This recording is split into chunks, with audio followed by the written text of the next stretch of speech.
Welcome to another Numismatic Notes with Benjamin. I am Benjamin. Tonight I'm going to share with you a Tanzanian 1,000 Shilingi. And before I do, I wanted to give you the opportunity to click the subscribe button if you have not already chosen to subscribe to my channel. I have more than 90 videos at this point, and I try to go in deeply when I can regarding the design and the security features of a banknote. If this is the kind of collector you are, we might be a good match, so click that subscribe button. Okay, let's get back to this 1,000 Shilingi. This is a 135 by 66 millimeter banknote. It is predominantly blue and green. The standard catalog of World Paper Money calls this a PIC 36. Well, the banknote book calls this a B135. In addition to those two resources, I have used Wikipedia for more information on the subject matter of this banknote. This banknote was printed by Giuseppe and Deviant, and I hope I said that right, but I've given up all hope that I know how to pronounce things coming from Oklahoma in the United States. But this note is beautiful indeed. On the face of this note, we have Julius Nyerere. Nyerere. I, again, have to apologize for my butchering of these words. Forgive me. It's not intentional nor with malice. In the background, behind Mr. Nyerere, behind Julius's head, we have the Bismarck rock, which is found in Mwanza Harbor. I've noticed that a lot of these African nations enjoy their landforms that are stacked rocks. It's quite an interesting theme. It might even be a neat theme for a collection. I'll have to consider that. To the right of Mr. N, we have a holographic strip right here going top to bottom. And then we also have vertical serial numbers in red that are ascending in size as well. And then we have a horizontal serial number over here in the bottom left-hand corner in black that are ascending in size as well. There are some neat things going on over here.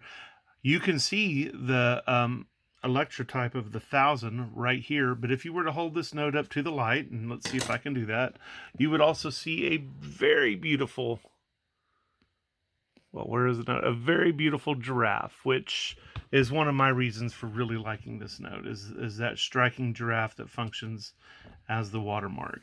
We have a few other things going on. This box here, which shows 1,000, has missing portions of each digit, but when you turn it over or hold it up to the light, you can see completely written out 1,000. That serves as the offset register. And here in this gray box, we have some latent images that are readable when you angle the note. In this case, I believe they say 1,000, 1,000, 1,000. There's some fine engraving here on the portrait, and I believe some intaglio effects can be felt when you run your finger lightly over the surface of the note. Let's take a look at the back of the note. And while I'm turning it over, consider pushing that subscription button if you haven't already. There is a secret to this note, and I can't wait to share it with you. But let's get back to the design over here. We have the State House with the flag flying, and it can be found in Dar es Salaam. This is also known as the White House, and it is the official residence of Tanzania's president. And the plant, I wish I had found more information about it. It's possible that it's a coffee plant. There's definitely some berries going on, but I couldn't honestly tell you what that plant is. If you know the plant, comment about it after you subscribe to the channel. Now, let's go ahead and turn it back over to the front because something was wrong with this note. And when this note first came up, people gasped and were shocked at what it depicted, and it ended up resulting in a re-engraving and a reissuing of this design. And we'll go into a little bit more about that note, but let's first discuss Julius Nyerere. He was the first president of Tanzania. He was an ideological African nationalist and an African socialist who supported a philosophy called Ujamaa. He has been described as the father of his nation, but he was nevertheless a controversial figure for some because of his policies that seemed less socialist and much more dictatorial. Now, have you guys noticed the problem with the note yet? It was so striking and embarrassing to people that While I'm not sure anybody lost their job over it like they have in other countries for similar minor things, it was a big enough problem that in 2003, when this note came out, they realized they were immediately going to have to issue another replacement note. And I have that note right here. In so many ways, it's identical to the note, but are you guys able to see the difference? What? You can't see the difference?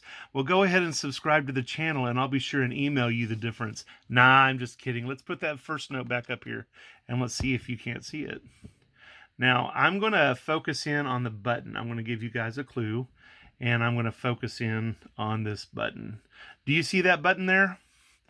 Let's replace the note. Do you see the button there? Here and here. Let's see if we can put both of those buttons together. Can you see it now? You should be able to.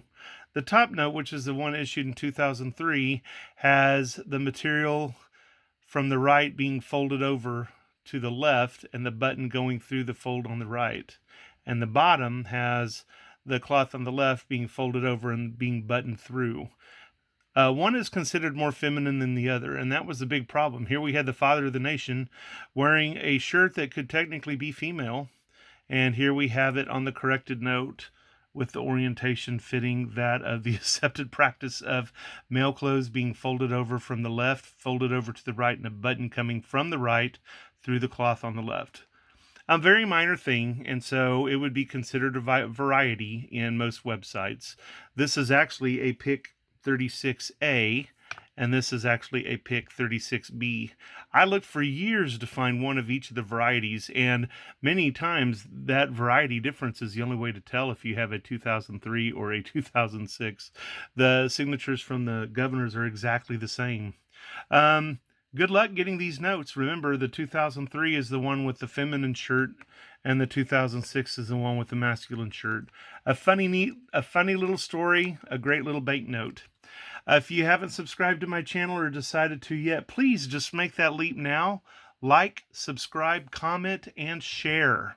Enjoy my 90 plus other videos and spread the word. This is Numismatic Notes with Benjamin. I am Benjamin. Have a jewel of a day.